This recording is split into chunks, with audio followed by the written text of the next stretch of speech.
In the unforgiving world of poker, technical skill is only half the battle.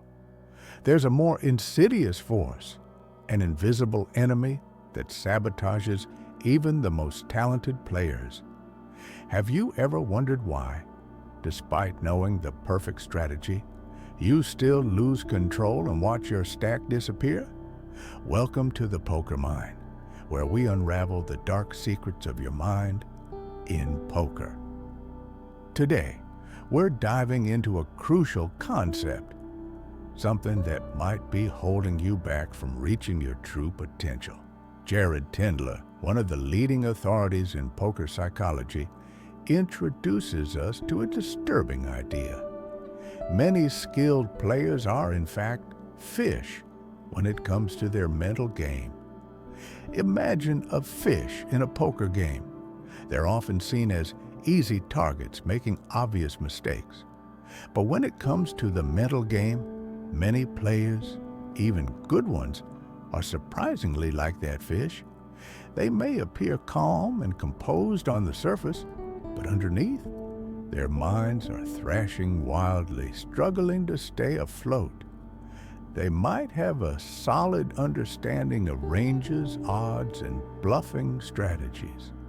They might even be consistent winners when they're playing their A game, but as soon as the pressure mounts, emotions flare, or a bad beat hits, they drown in a sea of tilt, impulsive decisions, and costly errors.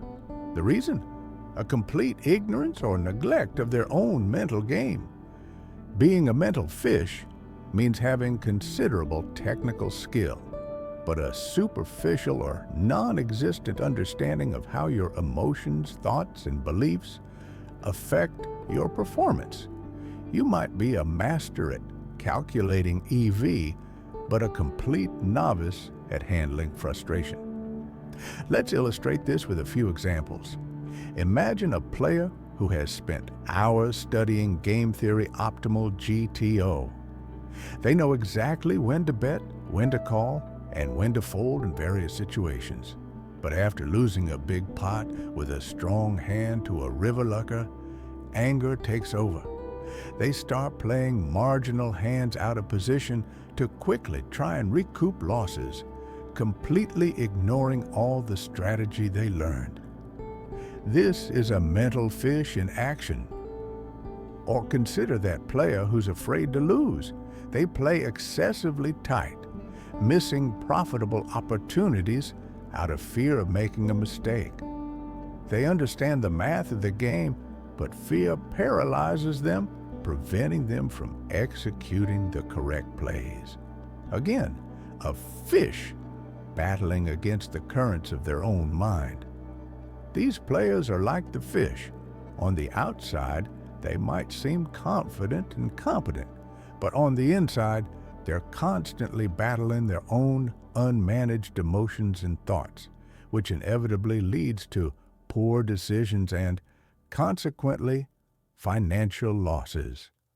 The darker part of this truth is that ignorance about your own mental game isn't just a deficiency, it's the first step into the abyss of tilt and consistent losses.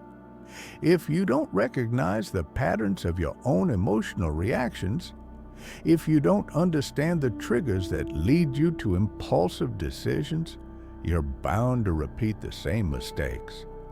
It's like driving a powerful car without knowing how to use the brakes. At some point, you're going to lose control.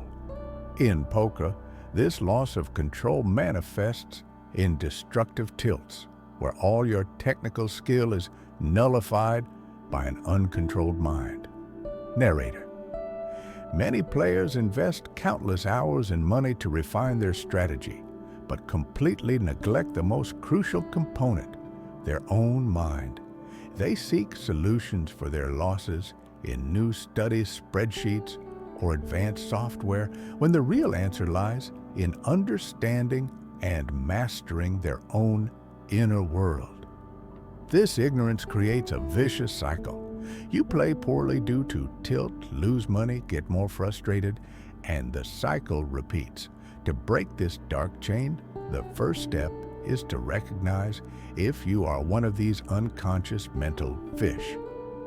The good news is that you don't have to remain a fish forever.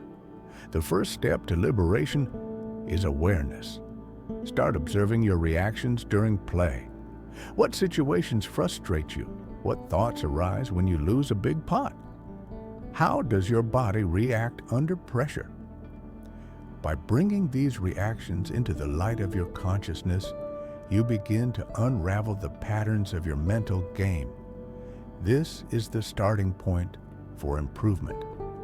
Recognizing that a mental game exists and needs to be trained is the crucial first step to stop being an unconscious fish.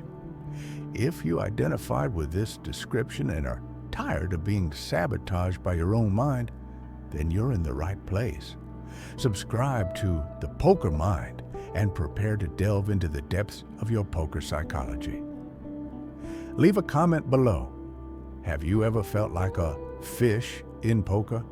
What are your biggest mental challenges? We want to hear your story.